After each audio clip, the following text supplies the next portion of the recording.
उदयनाथ उच्च माध्यमिक विद्यालय जिला स्तरीय युव प्रशिक्षण शिविर उद्घाटित।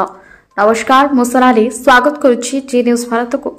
तो उदयनाथ उच्च माध्यमिक विज्ञान और वैषयिक महाविद्यालय परिसर में त्रिदिवसीय जिला स्तरीय युव प्रशिक्षण शिविर उद्घाटन हो जाइछि।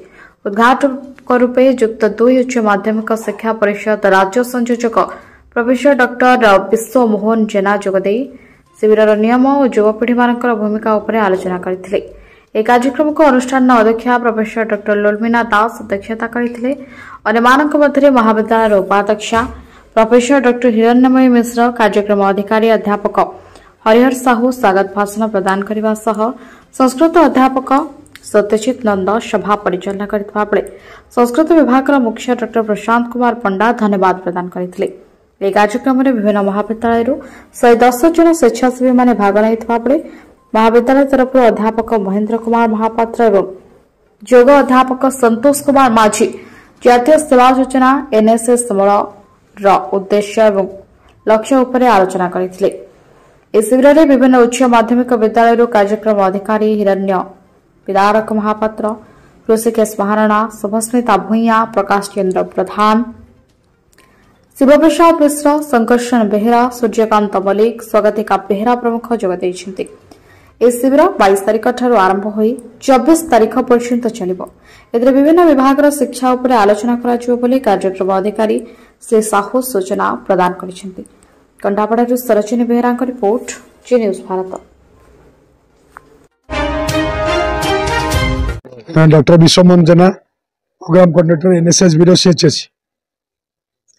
आज जो नेतृत्व ट्रेनिंग शिविर ये हूँ 3 दिनिया कटक जिलार तार उद्देश्य है मो युवपीढ़ी मान नेतृत्व समय आसीगला केमी से नेतृत्व ने सामाजिक क्षेत्र में निजे गोटे भल संगठन आगू को बढ़े तार 3 दिन एट गोटे प्रशिक्षण शिविर से भारत सरकार जो एनएसएस अच्छी विभिन्न दिग पर आलोचना करने सुजोग दिखाई भल भल रिसोर्स पर्सन आसवे आलोचना हम पिला कहब से टपिक से वक्तव्य रखिए आ पिलांकर व्यक्तिर विकास लीडरशिप मेन उद्देश्य।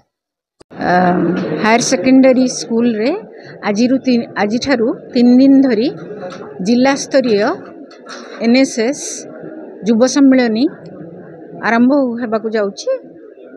एई दिवस रे मु समस्त कॉलेज रु आसीथिबा प्रोग्राम ऑफिसर आमर गेस्ट भाव में आसीथिबा प्रोग्राम कोऑर्डिनेटर एवं समस्त छात्र छात्री मानक स्वागत जनाउछि एवं इस जो कैंप टी शिविर टी निश्चित भाव में सफल हेउ एहा ही मोर कामना एवं समस्त छात्र छात्री मानक मोर शुभेच्छा। एई शिविर रु निश्चित भाव में से माने जीवन पाई किछिटा शिक्षा लाभ करिवे बोली मोर आशा।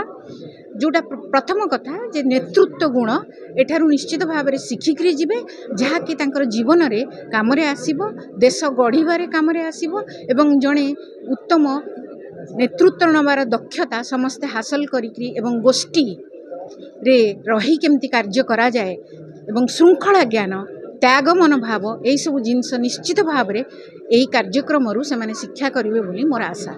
आम कॉलेज रे 3 दिवसीय युव नेतृत्व विकास जो शिविर होबाकू जाउची सेतिमै आमे बहुत आनंदित।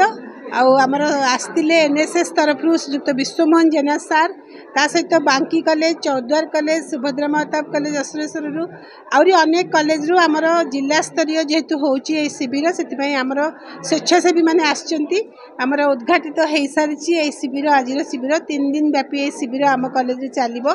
एनएसएस होउची जातीय सेवा संस्था बा यूथ अफेयर्स और स्पोर्ट्स डिपार्टमेंट अंडर रे चलीथिबा स्कीम एवं यही जो योजना यह पिला भितर बहुत आत्मविश्वास आनिबा सहित पिला देशप्रेम कथा भी शिखाए और पिला माने केमती संगठित भाव में रहिबे एकाठी गोटे नेतृत्व तांको भितर आसीबो। एई सब कथा बहुत कम बयसर पिला मानकु शिखेबाकू मिली थाए। सेतिपई एई शिविर को मु समस्त सफलता कामना करुची। आशा करुची आम महाविद्यालय रे सेमानकर एई 3 दिन रहनी बहुत सुखप्रद हेबो एवं सेमानक सहित आसीथिबा सब संयोजक मानकु सब कार्यक्रम संयोजक मानकु एनएसएस समस्त को आमर कॉलेज एनएसएस जी संयोजक अच्छा हरिहर सार एवं आमर पूर्वतन संयोजक महेंद्र सार एवं ता सहित आमर जो योगर प्रशिक्षक अच्छा संतोष माझी सार समस्त को मु सहयोग करने शिविर में अनुरोध करुच्ची एवं मोर आशा और विश्वास ए शिविर स्वेच्छासेवी मानी जी कम दब जी भल हम आमर समस्त गोटे भल अनुभव आनीदेव। धन्यवाद।